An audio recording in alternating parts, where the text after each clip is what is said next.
Okay, first up, this is my list. If you agree, disagree, think I've missed anything out, let me know in the comments below. Cheers. The first thing they need to fix is their marketing, and this goes all the way back to Battlefield 5, and I'm sure a lot of you know this story already, so this is just going to be a short roundup. You see, it started off with the Battlefield 5 trailer, and it featured lots of weird characters in weird uniforms that didn't exist. They were swinging cricket bats at people that were wrapped in barbed wire like something out of a Walking Dead series. There was a woman with a robotic arm, which was either just a few pieces of metal, which might have existed, but then she was firing guns with it somehow, so you assume it was pretty advanced, so it couldn't have physically existed. Now, at this point, they could have easily explained it all. All they had to say is, this is a World War II setting, but it's not our World War II. It's not our Earth. It's a parallel Earth, or it's just a fantasy scenario just to see what happens.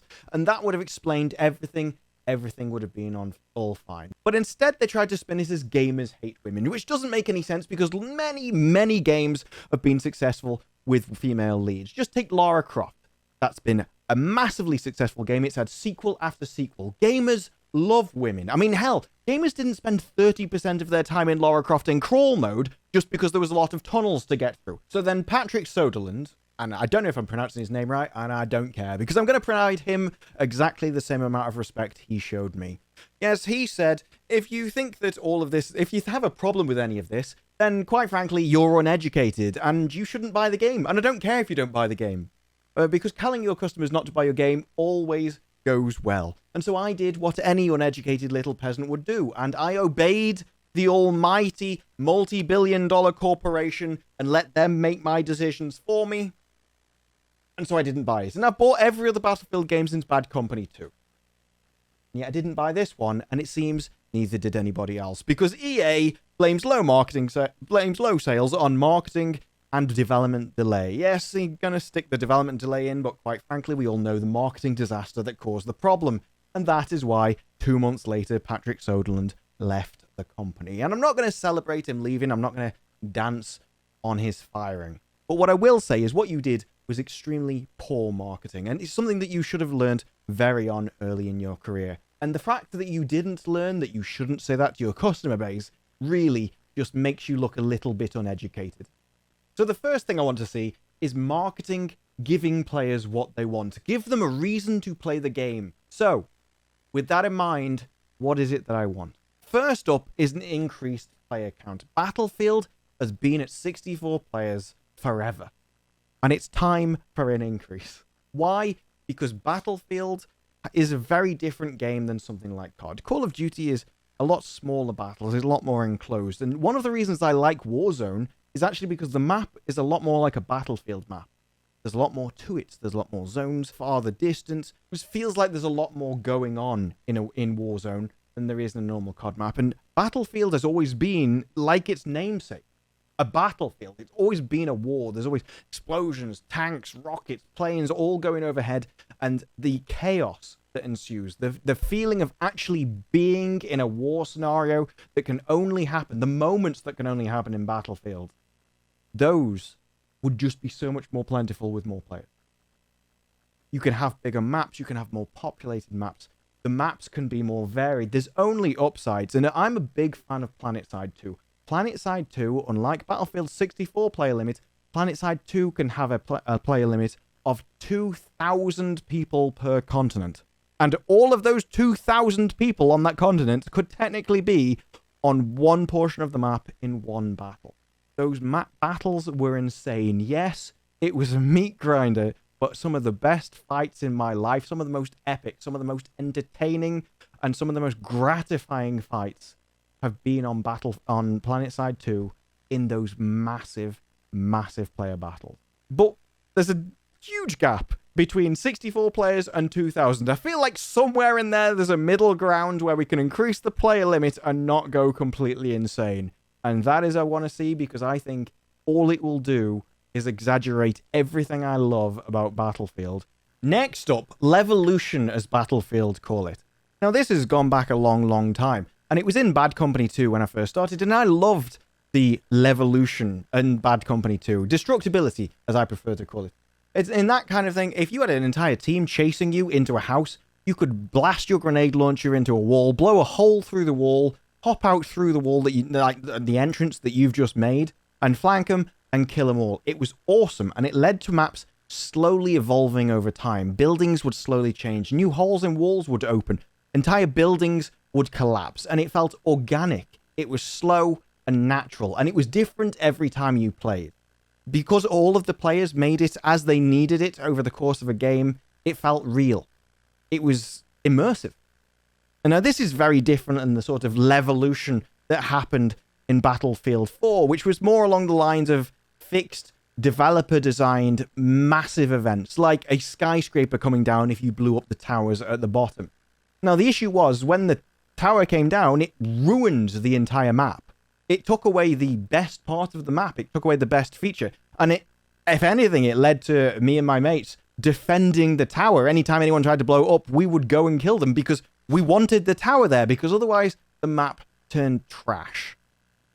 The other one was a big blimp coming down. These are massive things that change the entire center of a map. And it's all pre-coded. It happens the same every time. It's not natural, it's not normal, and it's predictable. It's awful, and it takes away from what is a great system of when the players can do it naturally. I want more of the player-made environments. I want every building to go in. If you're going to have skyscrapers in this one, I want every building should be able to go in. All the windows that you see, you should be able to travel to if it's in the map. That is what I want. I want everything opened up. I want players to be able to do anything. I want them to blow up anything. But I want it to be player-led, player-evolved, and I want it to be immersive. I don't want a developer going, at 30 seconds, we're going to do this. At 70 seconds, we're going to do this. Give back to the players. Put them in the driving seat, and I will be a very happy person. Number 4. I think it's 4. This one's going to be a bit of a cop-out, but there's a good reason for it. After how they treated everyone before, with the poor marketing the last game, they need to win players back. They're going to have to bring something big to this. Now, I've long been a subscriber to the idea that if when Horse and Cart was around, you'd asked people what they wanted, they simply would have gone, I want a faster Horse and Cart. Because they didn't know the car was possible. They couldn't think of that. They didn't know people could create it. So they never would have asked for it.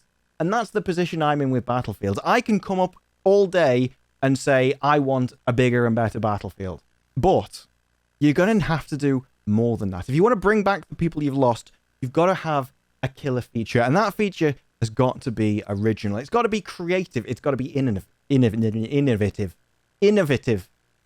Yes.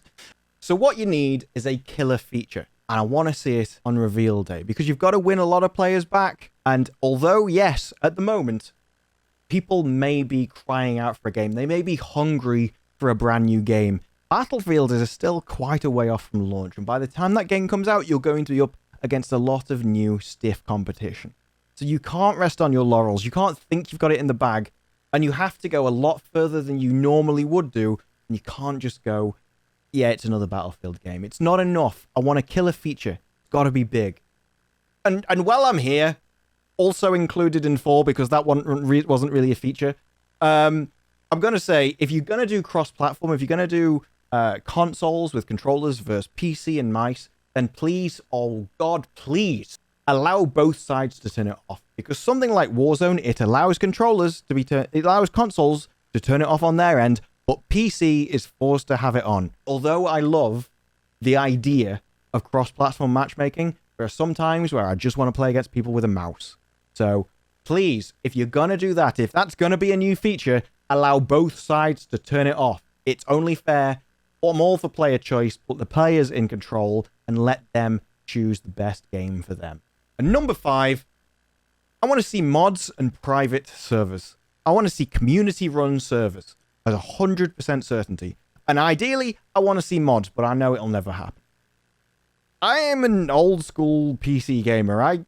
Back in Quake 3, the reason why that game was such a success for so long was because it had mods. You could have total conversion mods, things that completely changed the game. The communities were awesome. Everyone was involved. You ended up with all these little subgroups and communities, and it was constantly original. The creativity that happened and the ideas that were generated, and some of these ideas were turned into full games. It allowed games to be used for so much longer. And we're in a really weird situation now where developers want their games to be played for years, and yet they don't provide the main tools that would allow them to be. Now, I know we're not going to get mod tools. I'm not expecting mod tools. That seems to be an age gone by. But it's not going to stop me asking for them, because I think it's one of the best missing features of gaming today. And I think it's one of the reasons why gaming just never seems to quite reach the quality of stuff that was pumped out many years ago. But we could get community servers. And these were always awesome. You can configure them. You can set them to certain groups, certain weapon types. I want, if you're going to have these, them to have total and utter control. They should be able to control the guns, the tickets, the modes, the maps. Every single setting should be opened up for the players that run them. One of my biggest issues with something like COD is the fact that they have playlists. And if I don't want those maps, if I don't want those modes, I'm stuck. I can't play the game. Community servers nearly always trend towards the most popular player-preferred things. It's the perfect solution to it. Allow me to choose my servers. I can choose population limits. I can choose maps, modes, everything. Put the player in control, and the player will have the best experience. And that's what I want. Customization. So with that is my top 5 things that I want to see at the Battlefield 6 reveal tomorrow. Do you agree? Do you disagree? Do you think I've missed something out? Let me know in the comments below. Hit the like button if you liked the video. Subscribe if you want more videos in the future. Click the bell for notifications. There's E3 coming up. There's the Battlefield reveal, and it's all going to be featured on this channel. We've got a lot of stuff planned for E3. Hit subscribe. Be notified for all the videos. You are in for one hell of a time. There's lots of content coming. So if you liked the video, press subscribe, and I will see you in the next one. Bye-bye.